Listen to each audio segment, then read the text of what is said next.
Jim Djunga, bonjour, chers compatriotes congolais, bonjour.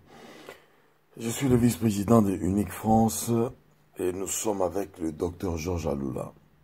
Voilà, depuis plus d'un an, nous travaillons ensemble, nous échangeons des informations et nous avons décidé de vous éclairer sur la situation que vit notre pays, sur une situation qui est très bizarre et surtout depuis la réunion qui s'est passée à Jean-Val, et donc avec Étienne Tshisekedi, UDPS, G7, Front Citoyen, Dynamique de l'opposition et des Singletons qui sont venus.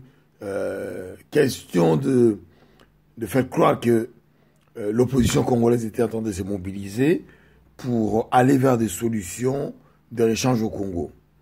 Mais la réalité, nous vous l'avons dit, la réalité est que les gens qui se sont rencontrés en Jean-Val étaient financés par Paul Kagame, Katumbi et Kabila.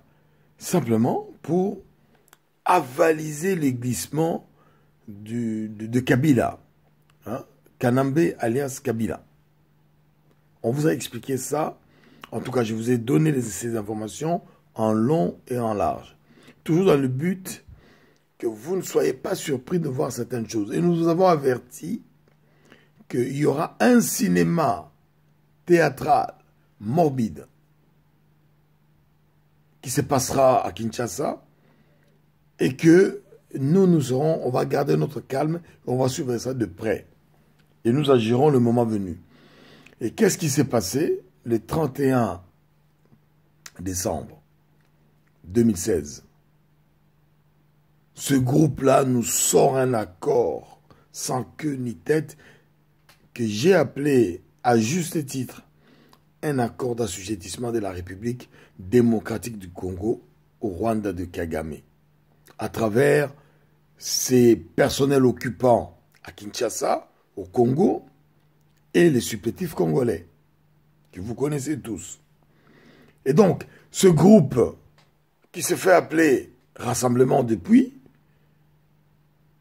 avait vocation à occuper le pouvoir selon ses désirs.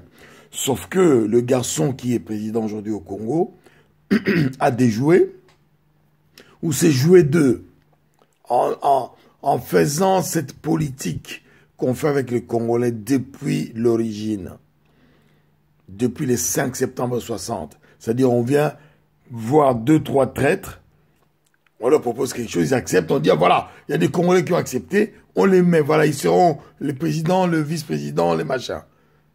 Et puis quand on n'en veut plus, bah, comme ils étaient corrompus, on les dégage, on en prend d'autres. Il n'y a pas de valeur. Et la chose que Unité nationale et Intégrité du Congo a démontré pendant tous ces temps, depuis qu'il existe, c'est la présence des valeurs et des principes. Là, nous avons au Congo une constitution que nous respectons. Nous ne demandons que le respect de la Constitution. Nous avons déclaré l'accord du 31 décembre 2016 nul et non avenu. Vous êtes en train de voir ce que cet accord-là devient aujourd'hui. Donc, il y a des soubresauts, on fait ci, on fait journée ville morte. Ah non, mais ça marche pas. On va écouter, on va devenir radicaux. Et qu'est du cinéma? Et la patatras, qu'est-ce qu'on apprend? On nous dit, ah oui, il y a une voie qui va être ouverte à un troisième dialogue. Là, on teste pour voir comment les Congolais vont réagir. Alors là, on a eu des réactions des politiques, enfin, les acteurs du théâtre congolais que les prêtres de la Cinco appelaient les médiocres. On les a vus se gesticuler, à pas de troisième dialogue, mais il y en a certains qui ne ferment pas complètement la porte. C'est pourquoi je viens vous parler aujourd'hui pour dire que pourquoi il y aurait un troisième dialogue? Et ce troisième dialogue aura lieu avec qui? Qui a là suffisamment de légitimité constitutionnelle pour nous parler de l'organisation de ce troisième dialogue? Non, vous vous rendez compte? Vous vous rendez compte? Nous sommes retournés en 1960. Ce n'est pas possible. Ce n'est pas possible qu'il y ait acceptation comme ça de cette manipulation odieuse. Alors que les solutions existent. Des solutions solides, responsables, engagées pour tout le monde. Pour les Congolais et la République démocratique du Congo et pour tous nos partenaires. Ces solutions existent. Qu'on nous donne une seule raison valable pour faire le troisième dialogue. Il n'y en a aucune. Il n'y en a aucune. La crise constitutionnelle va continuer simplement parce que les personnes qu'on essaie de mettre en avant dans ce fameux dialogue sont des gens qui sont illégaux. Ils sont illégitimes. Ce sont des gens qui sont hors la Constitution. Ils ne respectent pas 1 millimètre de texte de la Constitution de la République démocratique du Congo. Voilà la vérité. Hein? Le troisième dialogue va servir à quoi? Et c'est pour qui? Et qui seront les acteurs? On va reprendre les mêmes personnes qui sont allées à Jean-Val, puis ils se sont réunis avec la Cinco à Kinshasa pendant des jours et des jours pour sortir le fameux accord du 31 décembre 2016. Vous vous rendez compte?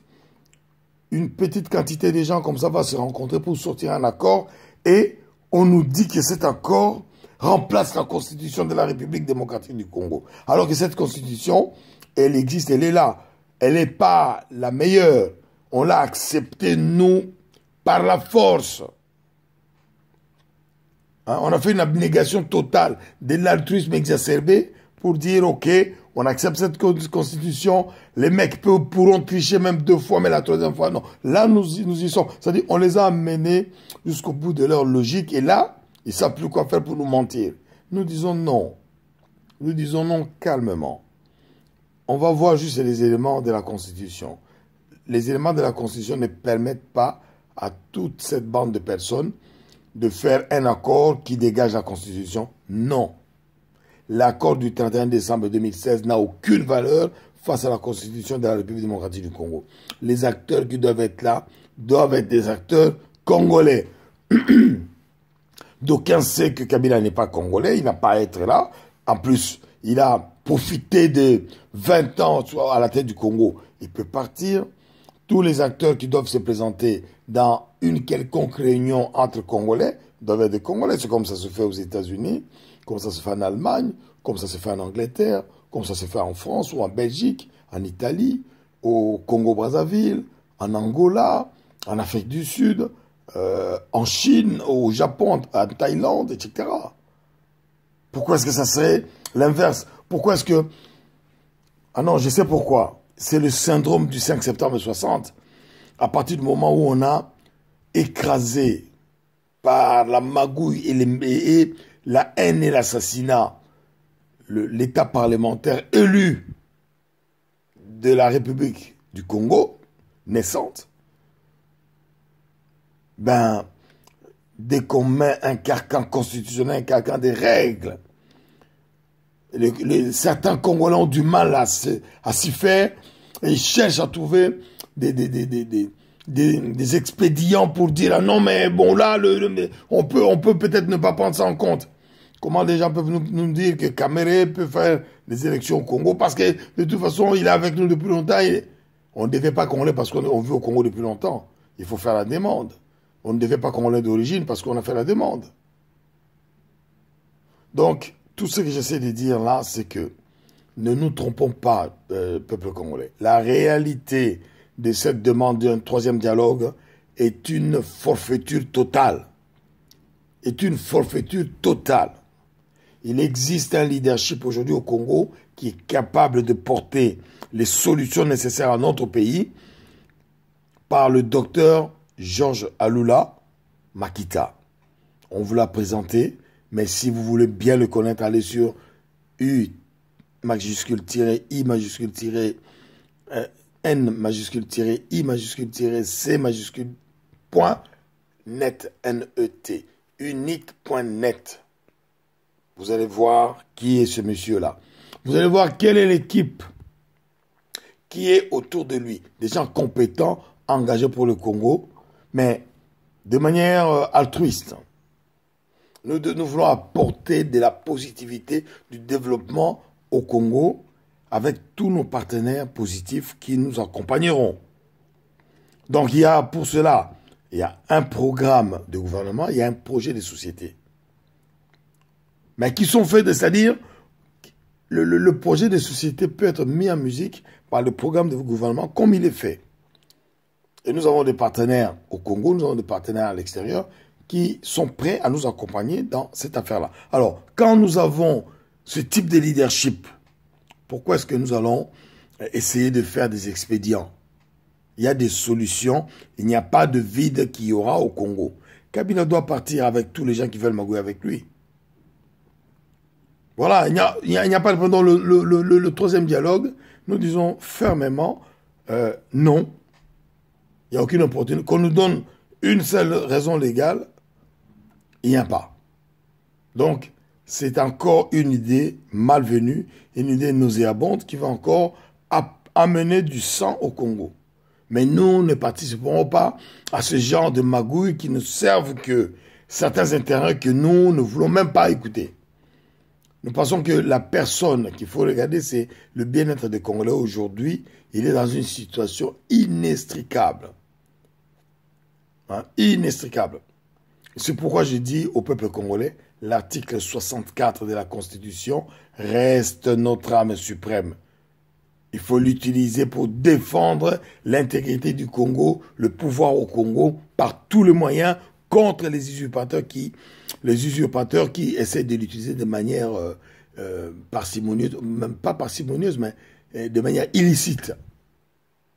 Kabila est le chef de ces gens-là. Merci.